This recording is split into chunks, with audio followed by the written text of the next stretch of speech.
Ele sorriu como se nada fosse acontecer naquele dia. Como se o mundo estivesse exatamente no lugar certo. Como se eu estivesse exatamente onde ele queria. Mas o que ele não sabia é que naquele dia, quem faria a revelação não seria o médico. Nem os balões, nem a torta colorida. Seria eu. E eu não falaria sobre o sexo do bebê. Eu falaria sobre a traição, sobre a verdade, sobre o outro filho, o que ele fez pelas minhas costas, com a mulher que ele dizia nem notar. Sim, ele não sabia, mas o chá de revelação era para ele, e não pro nosso bebê. Sabe, tem coisas que a gente demora a ver, ou finge que não vê. Eu era esse tipo de mulher, a que se esforça para acreditar, a que dá segunda chance, antes mesmo da primeira ter sido quebrada, a que perdoa até o que ainda nem foi confessado. Meu nome é Helena, e essa é a história de como eu destruí o castelo que eu mesma construí, com as minhas mãos, e de como eu assisti ele desmoronar. Com ele dentro, quando eu conheci o Tiago, ele parecia um sonho. Sabe aqueles caras que te escutam como se tudo que você dissesse fosse mágico? Ele ria das minhas piadas, decorava meus pedidos no restaurante, apertava minha mão no meio da noite só para ter certeza de que eu estava ali. Eu me apaixonei feio. O tipo de amor que faz a gente se esquecer de quem é, do que merece, do que é normal. E é aí que mora o perigo, porque quando a gente para de olhar com os próprios olhos, aceita qualquer coisa. Mesmo as pequenas ausências, as desculpas repetidas, as mensagens apagadas. É a rotina, ele dizia. Estou cansado, ele repetia. E eu acreditava. Ou queria acreditar. A pior parte é que as pistas estavam todas lá. Mas eu só enxerguei quando era tarde demais. Tarde o suficiente para estar grávida. Tarde o suficiente para ter escolhido o nome. Tarde o suficiente para marcar o chá de revelação. E foi aí que eu descobri. Descobri do jeito mais cruel. O corpo fala, e o dele gritava. Tiago começou a ficar mais vaidoso. Ia à academia religiosamente, mesmo nos dias em que não conseguia nem levantar para me ajudar com as coisas da casa. Comprou roupas novas. Cuidava do cabelo com mais frequência que da nossa relação. E um dia, deixou o celular destravado. Foi só 1 minuto. Mas eu nem precisei abrir mensagens. A notificação dizia tudo. Oi, amor, ele dormiu agora. Quer vir? Ele, não ela. Um filho. Um filho que não era o meu. Um filho que ele já tinha. Com outra. Com a instrutora da academia. A mesma que ele dizia ser apenas profissional. A mesma que ele dizia que mal falava com ele. A mesma que, no fundo, sempre olhava demais. Eu podia ter gritado. Podia ter quebrado o celular. Podia ter chorado. Mas eu fiz diferente. Eu sorri. A mais doce das vinganças é aquela que vem embrulhada como presente. E eu preparei o melhor de todos. O chá de revelação. Organizei tudo. Flores, balões, mesa de doces. As famílias reunidas. Os sorrisos falsos. E claro, ele. Ele chegou com aquele sorriso cafajeste disfarçado de pai feliz. Me beijou na testa. Passou a mão na barriga. Falou sobre o futuro. Mas o que ele não sabia é que o passado estava prestes a ser desenterrado, ali, na frente de todos. Eu escrevi cada palavra com a tinta da minha dor. Coloquei dentro do balão. O mesmo que estouraria para revelar o sexo. E dentro, ao invés de papel azul ou rosa, tinha outra coisa, a verdade. Uma carta, impressa, com prints, datas, conversas, fotos. Sim, eu fui até a mulher. Eu quis olhar nos olhos dela. Eu quis ver se ela tinha vergonha. Mas ela só riu. Disse que ele me escolheu primeiro. Então eu sorri também e escolhi o dia em que ela perderia tudo. Juntas, de mãos dadas, porque eu sabia que ele não ia escolher nenhuma das duas. Não depois daquilo. E quando o momento chegou, todos estavam com os celulares na mão. Vamos ver se é menino ou menina. Estouramos o balão e o que caiu foi a sentença. A folha caiu devagar. Primeiro uma, depois outra. E no chão, a confissão, a traição. o filho escondido, a data do nascimento, a certidão que ela mandou para mim, o nome dele assinado. O silêncio foi mais alto que qualquer explosão. Minha mãe deixou o copo cair. A sogra ficou branca. Ele tentou rir. Isso é brincadeira, né, amor? Mas o amor tinha morrido. Ali, na frente de todos. E eu? Respirei fundo. Coloquei a mão sobre a barriga e disse: Parabéns, Tiago. Agora todos sabem que você é pai. De 2. Ele tentou me impedir de falar, mas era tarde. A verdade já tinha nascido e eu estava pronta para enterrá-lo com ela. Os olhos dele piscavam rápido, como se tentassem voltar no tempo, como se aquele momento pudesse ser desfeito, como se a multidão ao redor pudesse sumir, como se a minha voz não tivesse ecoado tão alto quanto a vergonha dele. Mas não, era real. Cada segundo era real. As risadas constrangidas foram se calando. Os sorrisos morreram. E no lugar deles nasceu o julgamento.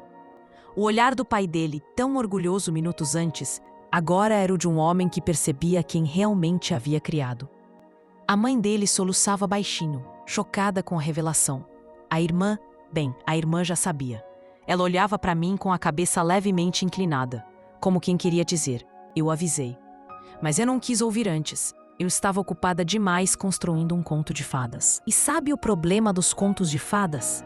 É que a princesa sempre acredita que o príncipe é de verdade, que ele veio para salvá-la, para protegê-la. E às vezes, o príncipe é só um lobo, usando coroa emprestada. Ele tentou me abraçar. Sim, tentou. Helena, a gente pode conversar. Isso não é o lugar, não é a hora. Mas eu não deixei. Você tem razão, Tiago. A hora foi quando você deitou com ela. O lugar foi quando você escondeu de mim que tinha outro filho. A escolha foi sua. Agora é minha. Eu me afastei, tirei o microfone das mãos da decoradora, que ainda não entendia se era uma encenação ou um pesadelo, e virei para todos os convidados. Obrigada por terem vindo. A revelação foi feita, não do bebê, mas do caráter. Quem quiser ficar para comer, fique à vontade. Quem quiser ir embora, pode sair pela mesma porta por onde entrou. Eu, particularmente, vou recomeçar por outra. E saí. Não em choro, não em raiva, mas em silêncio. Porque às vezes o maior barulho que a gente pode fazer é o de ir embora. Ele tentou me seguir, tentou me ligar, mandou mensagens, mandou flores, fez drama, disse que não sabia como me contar, que não queria me perder, que estava confuso. Mas o que um homem confuso faz com 2 mulheres ao mesmo tempo? Ele não estava confuso. Estava confortável. E o conforto dele custou minha paz. E quando algo custa a sua paz, fica caro demais para manter. Eu sumi por um tempo. Me reconectei com minha essência. Comecei a terapia. Fui à justiça. Consegui a pensão. E sim, eu contei tudo. Porque ele não ia sair como vítima, nem como coitado, nem como pai presente. Eu contei para a juíza o que ele fez. Mostrei as provas, as datas, as mentiras. E ela entendeu. O mundo começou a entender. Até a mulher da academia entendeu. Porque, quando o caos se instala, ele não escolhe lados. Ele destrói todos. Ela achou que teria o final feliz. Achou que bastava engravidar, que bastava seduzir, que bastava destruir. Mas quem vive de sobras nunca será prato principal. E logo ela também foi descartada. Sim, ele terminou com ela. Culpou ela por tudo. Disse que ela era doente, que ele foi manipulado, covarde, até o fim. Enquanto isso, eu florescia, em silêncio, no meu ritmo, com o meu filho, sim, o meu, o único que eu aceitei gerar, o único que veio com amor, com esperança e com a verdade. E quando ele nasceu, eu senti, o ciclo havia fechado, e eu estava inteira. Não porque ele deixou, mas porque eu decidi, e a melhor parte foi o convite que ele recebeu meses depois, uma pequena carta, com meu nome no remetente. Dentro, apenas uma frase. A nova revelação. Você nunca mais vai fazer parte da minha história. E junto da carta, uma foto do meu filho, ao lado de um novo homem, o pai que ele merecia. Você deve estar se perguntando por que eu simplesmente não fui embora. Por que eu não larguei tudo no momento em que descobri? Por que fiz aquele teatro todo? Porque eu precisei. Eu precisei dele sentir, nem que fosse um milésimo, do que eu senti durante meses.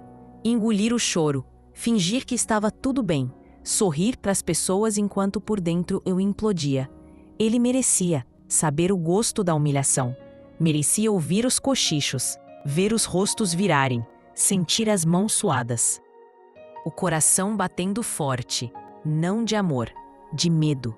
O mesmo medo que eu senti quando imaginei estar grávida de um homem que não me amava mais. Ou pior, nunca me amou. E sabe por quê? Para ele, eu sempre fui só o palco, o fundo neutro da foto, a mulher ideal para apresentar para os pais, a que sabia se portar, a que falava baixo, a que fazia tudo por amor. Enquanto ela era o caos, a aventura, o proibido. E adivinha? Homens assim sempre escolhem a estabilidade na frente de todos. E o desejo, escondido nos bastidores. Mas eu desci do palco e acendi a luz da coxia, para mostrar para todo mundo quem ele realmente era, quem sempre foi. Quando nos conhecemos, ele estava desempregado. Eu ajudava com as contas. Emprestei meu cartão. Assumi a parcela do carro, porque eu acreditava no nós. A gente se apaixona acreditando que o outro vai crescer com a gente, não por cima da gente. E o Tiago cresceu, às minhas custas. Ele fez curso com o dinheiro que eu tinha guardado para nossa lua de mel. Se arrumou com roupas que eu comprei. E quando finalmente estava bem, me traiu com quem nunca fez nada por ele. Mas eu entendi. Ele não queria amor. Ele queria palco. E por isso, eu lhe dei um. No nosso chá de revelação. Você sabe como é ver sua confiança despedaçada? Ver seu corpo mudar, carregando um filho, enquanto o homem que te deu ele carrega o nome de outra na boca? É como sangrar de dentro para fora, silenciosamente, invisível. Mas a dor é real, e ela vai se acumulando. Cada mentira, cada ausência, cada celular virado para baixo, cada preciso ficar até mais tarde na academia. Tudo isso foi formando um veneno. E eu bebi esse veneno, até aprender a destilar. Foi assim que nasceu minha vingança. Não da raiva, mas da frieza. Eu passei a observar, a anotar, registrar. Dias, horários, padrões de comportamento. A forma como ele mentia, as palavras que usava. A maneira como ele culpava a mim pelos próprios erros. Porque sim, ele dizia que era minha carência que fazia eu desconfiar. Que eu tava ficando paranoica por causa dos hormônios. Homens adoram deslegitimar mulheres grávidas, como se nosso instinto fosse falho, como se nosso sexto sentido fosse alucinação. Mas eu sabia, sempre soube, só não queria aceitar. Até aquele dia. O da notificação. Aquela frase. Ele dormiu agora. Quer vir? Ela me atravessou. E ali eu despertei. Não chorei naquele dia. Nem no seguinte. Em vez disso, comecei a planejar. Cada detalhe. Cada item da decoração. Cada pessoa convidada. Até o sabor do bolo foi calculado. Porque ele amava morango. E eu pedi chocolate amargo, como uma ironia. Porque era isso que ele deixaria para trás, um gosto amargo. E quando estouramos o balão e os papéis caíram, o silêncio foi minha melhor vingança. As pessoas não gritavam, não brigavam. Elas apenas olhavam para ele como se nunca o tivessem conhecido. E essa é a pior punição para um narcisista. Hoje ele vive contando versões da história. Diz que foi pego de surpresa, que eu fui cruel, que não merecia aquilo. Mas a verdade, ele não estava preparado para lidar com uma mulher que escolheu parar de sofrer em silêncio. Ele não esperava que a princesa que ele subestimou usaria a coroa para cortar a cabeça da mentira. Ele achava que, como tantas outras vezes, eu ia me calar, ia perdoar, ia esperar por um gesto, por um arrependimento. Mas eu aprendi a maior lição da minha vida. Nem toda mulher traída quer vingança. Algumas só querem justiça. E a minha justiça foi deixar ele exatamente onde ele se colocou, na solidão do próprio ego. Hoje, eu durmo tranquila. Meu filho cresce num lar, sem gritos abafados, sem desculpas vazias, sem abraços forçados. Ele cresce com verdade, com presença, com respeito. E o Tiago, ele até tentou voltar. Mandou carta, mandou vídeo, disse que se arrependia. Mas quando você passa a se amar de verdade, o arrependimento dos outros vira só barulho distante. A última vez que nos vimos foi no tribunal. Ele me olhou com olhos de quem ainda espera que eu desabe. Mas tudo que eu fiz foi sorrir. Sorrir com os lábios, com os olhos, com a alma. Porque ali, naquele lugar onde tantas mulheres sentem medo, eu senti poder. Eu não precisei gritar, não precisei chorar. Bastou dizer: Senhor juiz, esse homem não faz parte da minha vida, nem da história do meu filho.